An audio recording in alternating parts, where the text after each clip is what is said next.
You could use this one tile to do this, or this. This guy can do that, not that, but he can do this, and he can go here, and this, you can put here, or do this. Yeah. And this guy can put...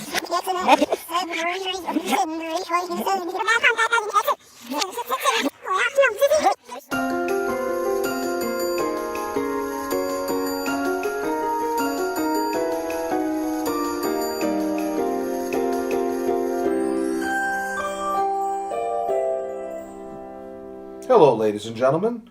This is Justin, And Max Games. and we're going to be doing a review of the game. Anachrony. And we also have the Exosuit Commander Pack. and some of the expansions that are involved with that. And so that gave us the chance to paint up these really cool characters that we're not completely done with painting them, but we got it pretty much Enough that we can play with. enough that we could play with. Yeah, exactly right. And we've had Anachrony for probably about a year now, but we weren't doing videos back when we got it. And Max, That would have been a crazy unboxing. oh my gosh, when you open up this box, the original box, I mean, you see Like, you can More see how here. thick it is. it's a big box, and there were so many little bits inside. Now, we, at the time, about a year ago when we first played this, we had already played some heavier type games, but this one had many, many, many little bits that were Detailed. very detailed, and the iconography was kind of overwhelming at first. But we got it. We got it. You were the one who learned this game for us. And we subsequently, the box comes with the Doomsday pack, the Doomsday expansion, which we played the first time. And then we got the Exosuit pack, which allows you to play 2 other expansions. And they recommend, in big bold letters, don't play Doomsday with either of these expansions. It just becomes a little bit too much. Roll the board in. Well, there are a lot of little things to talk about in the game. Everyone, I think, knows how the game plays in terms of that you have a time track, and you can, as you're going through each era, you can kind of give yourself something, and then later on in the game you have to pay it back by going back Which in I find time. is really funny. It's like, I start out with a purple cube.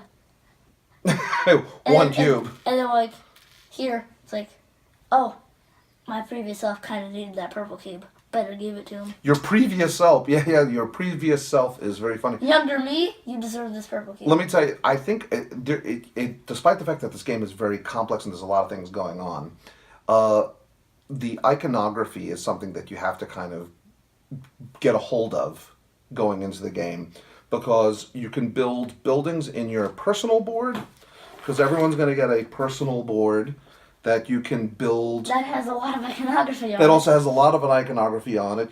You have, and I think one of the most interesting aspects of this game for me is that when you use it, usually when you use a character on the board, and then you take him back, then he's ready to put him out again. He falls asleep. He falls asleep. So you have a sleeping side and an awake And then side. you can choose to either feed them some water to wake them up, and they're like, yay! And they get bigger morale. Or you can wake up, and then you don't get any water. And then they kind of wake up, and then they're not so happy about you, and your track goes down. You can get points in the game for returning things by going into previous eras by using these warped spaces, warped buildings. There's these yellow ones, and then you can go back in time, basically, as long as you have what it is to give back. Or, there's other buildings that appear, these super projects that appear in each era, and you can only build something in your era. So sometimes you might have to go back in time to build that thing, and these are expensive. You usually lose a guy and all this kind of stuff. The second column is getting resources, so you could build these buildings that get you resources, and then there's a very important resource in this game is Water. water. If you don't have water, there's that game Antiquity where if you lose, If you don't have any wood, you're done. you're done. In this game, really, if you have no water, You have a way of getting water. yeah, but But you can't do anything without water besides to get water out. yeah, exactly. You're really And I up find a the creek. water pieces very amazing. They're like little teardrops. Aww. But I wouldn't cry about this game because I rate this game very highly. There's two sides. I mean, there's so many variabilities in There's this two game. sides of everything, basically. There's two sides, and then you could play two different characters of your faction. And if you play the B side, then it's very asymmetrical. Asymmetry is huge. Everything is asymmetrical. Right. Every last thing. It's true. The first player, the order, and you can go here and take a first player from somebody, and you get your little banner out. That's very important because sometimes the first thing that you do on each turn, you have a third eye, like in that Twilight Zone episode. Yeah, each of the factions has sort of a direction that they go in, and there are many ways that you can strategize in this game. You could just worry about getting points for buildings, and maybe points for these super projects. You can think about, well, when the asteroid hits the Earth. There's a couple of, there's so many different ways of winning. Mm-hmm. You could win by focusing on buildings, you could win by focusing on anything, or you could win by just doing a little bit on everything. Yes, you could do a little bit of everything. Sprinkle it. You could sprinkle it around.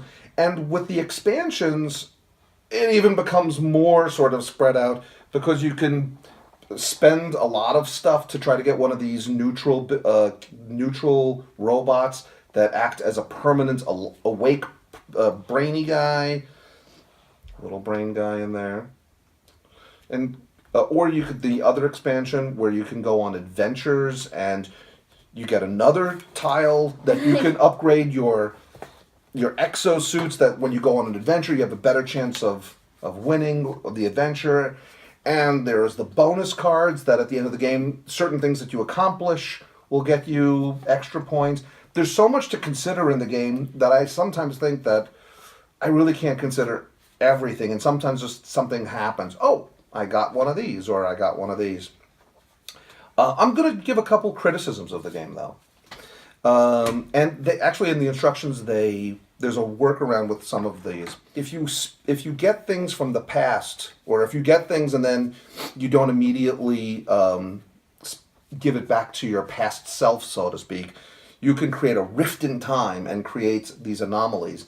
And you have to roll your die if you're the person with the most anomalies or the most paradoxes in the past. In each section. And you can get a 0, a 1, or a 2. And I feel like in a game that is all choices, that randomization is not okay. It should just be 1 every time. And that's in the instructions. You can play it where instead of rolling a die, if you're the person with the most paradoxes in a certain era, you get 1.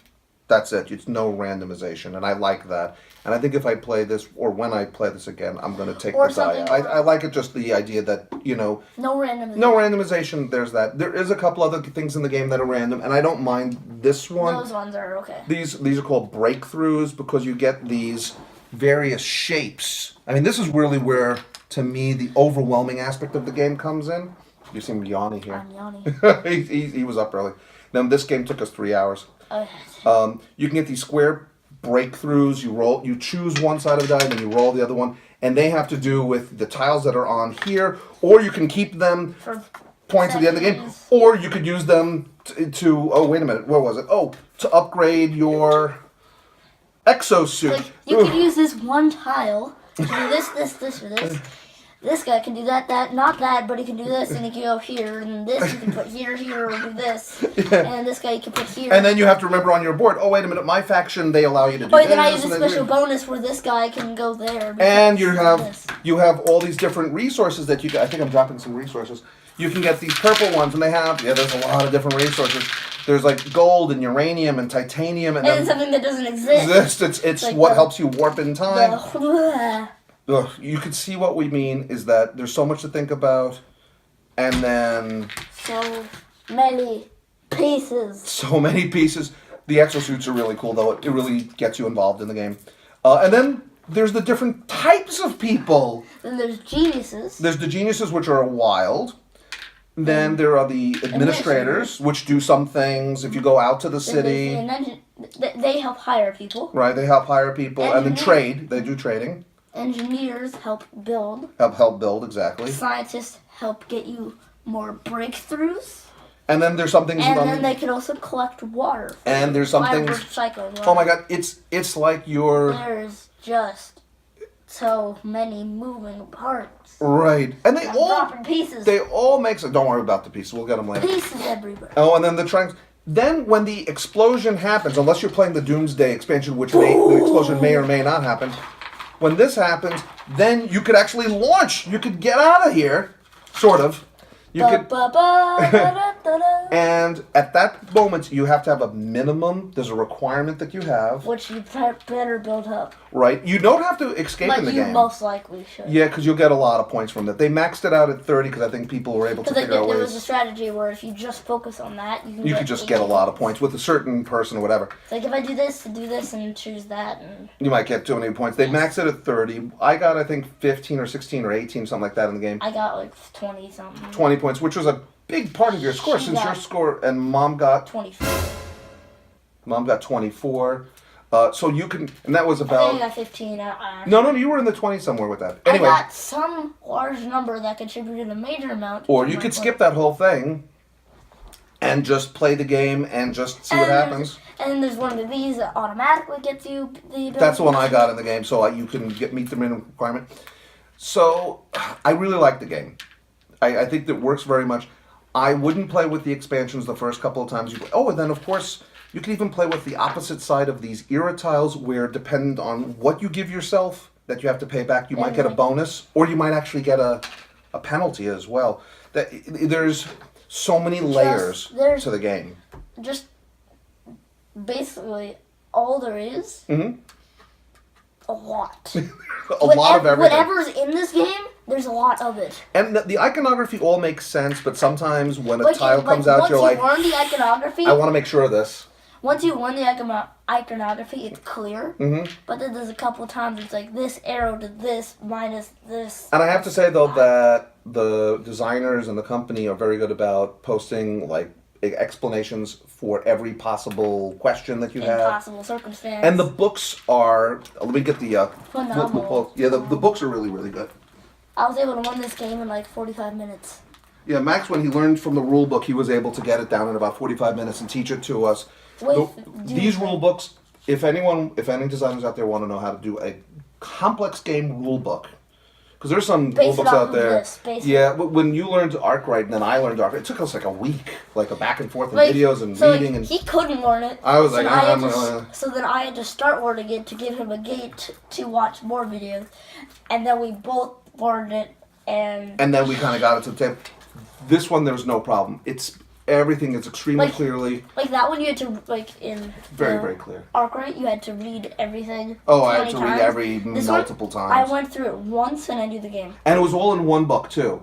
Now the expansions are in another book. They have to be. Yeah. But they also have an iconography glossary at the back, and then every single card building, everything is explained in case you do have a question, and you probably should end up with very little that you need to. Ultimately, though, the actions that you take are simple. Ultimately, it's like get people, build something, or take a shape. Right. Or take resources. Yeah, there's a mine over here. They're fundamental actions, but then there's so many things that you can do with those actions. And you have to think ahead. And there is, someone might take what you want to do before you get to do it. Because there's two sides of the board. One time, I was like, don't do it. Oh. Now, the other aspect that I really want to review about this game that I like is that towards the end of the game, usually when things get really tense, the game actually gives you more. They give you these benefits. Yeah, there's these tiles that go out on the action spaces, which give you an extra action. Now, once you use it, then that area is no longer available. Once they're all used, then the game can end. Then the game blows up. The game blows up. I really like this idea that as the game progresses, the game gives you something. For example, these purple cubes, which are the most difficult to get. Which is why I choose to always start with that. You give it to yourself. They come out without a doubt every round towards the end of the game, whereas they may or may not come out, or you might have to find some other way of generating them. You could always trade for them. The power cores. Because you can't just place a guy out there. Right. He has to have an exosuit, which you could have a maximum of 6. Maximum of 6. And everything above 3 you have to spend this expensive, rare power core just to even have the ability to place them. Then to go out, and then you might have to spend water to do that action. Which then costs water, and then... I like it, though. I love it. Hey, bring the Greek guys over, because we haven't shown any of these guys. This is the faction. This is probably my favorite faction. It's the Life. Yeah, the Life faction. This is my favorite faction. They're the squid water people. Yeah, they're the a little bit. They're plus they're blue. A little bit more aggressive, I think. Hashtag my favorite color is blue. His favorite color is blue. My favorite color is purple, not because of this cube in here. Yes, it is. Somewhere deep in your mind. The mom played the red faction, these underground sort of seers, and then there's the which are what most of these are based on. There's the yellow faction, which is more interested in research, and so I played that last game. These guys, which could either be robots or you use them in solo play. You can tell from this kind of confusing review how much there is in this game and how much we. I'm confused of what I'm talking about. Now, let's. But this is like one of my top games of all time. Yeah, I love this. I put in my top 20, and the presence on the table, it's a lot. He hugs them, so even. You need a lot of room. We just have this dining table that we play most of our games on, and sometimes we need an extra table, especially with these expansions, just to kind of fit everything on. And you know what? There wasn't really any way. Oh, and we didn't even talk about the experiments that come out in the game. Yes. No, we did talk a little bit about these. No, the experiments, those cards, the experiment levels 1 and 2. There's a lot more that can come out. If you want to really get into a game, you can really get into this and learn the factions. With all this, we chose to not play it with a section of the game. Right, with the Doomsday, they actually said don't do that. No, if you compare this with other heavy games that we have, like Gaia Project, which you've played. Gaia Project is a little more confusing. You think so? It's not, there's not as much stuff going on. Right, yeah. There's a lot of stuff. It claims the table. But once you get it down, it's pretty easy. Yeah. The one other thing I think about this game when I'm playing it is it's not exactly a sandbox game, but there's so many ways of going forward. Do I build this thing? Do I build this thing? Do I go out there? Do I take this? Do I get water to up my thing? Or do I do this over there to go on an adventure? Could I use one of my guys to improve my exosuit so that when I go out on an adventure, I have a little bit better chance of getting... Oh, but then I want to put that guy there. Ooh, there is a ton to consider. And I guess we're still kind of learning the game. Oh, look at that. You're going through time. I think you're going at 8.5. I'm actually at a 9. You're actually at a 9? I'm at a 9. I was originally, when we played it a year ago, I was at a 10. I was overwhelmed by the game. And now, being a little bit more thoughtful of it, I still rate it, it's an extraordinarily good game. And I have a great time doing it. It could be a little bit frustrating when you roll the wrong thing, or you get a card that you don't want. It's an extraordinary game. It's extraordinary game. And actually... You're at a... I'm going. 9.5? I'm going. You're going all the way up to the magic number? I'm going to the magic number. So he's at 10. So you consider this basically as perfect a game as can be. Mm-hmm. So even with the randomization, there needs to be some sort of randomization in this kind of game. And I do have to remind people, though, that there's that analysis paralysis issue. Which I like a little bit. You like it a little bit? It can test my patience a little bit in this game. We played it and it ended up to be about 3 hours for a 3-player game. And I like analysis paralysis. You like analysis paralysis. I like analysis, but I like when it gets back to my turn. I've had enough time that I can really just do my thing unless someone blocks me. Sometimes a person can be just, and then I'm like, oh my gosh. But I'm at a 9. So then I'm at a 10, so 9.5. That's and the artwork. I just want to say that whoever did the artwork on this game, I think there's a whole list of people. Whatever group did the artwork gets 20 out of 10. Yeah, the artwork's amazing. Amazing. It really gets you into this whole other story. Like, just look at the background up there. Yeah. And that's just all of them have it. It doesn't interfere with the way you play the game. So the artwork is extraordinarily interesting. Oh, and then the people that they come up with. And then, but 9.5, I think, is a fair rating. 9.5 is a very good rating for. The 9.5, by the way, is the official Justin and Max rating for Anachrony. Oh!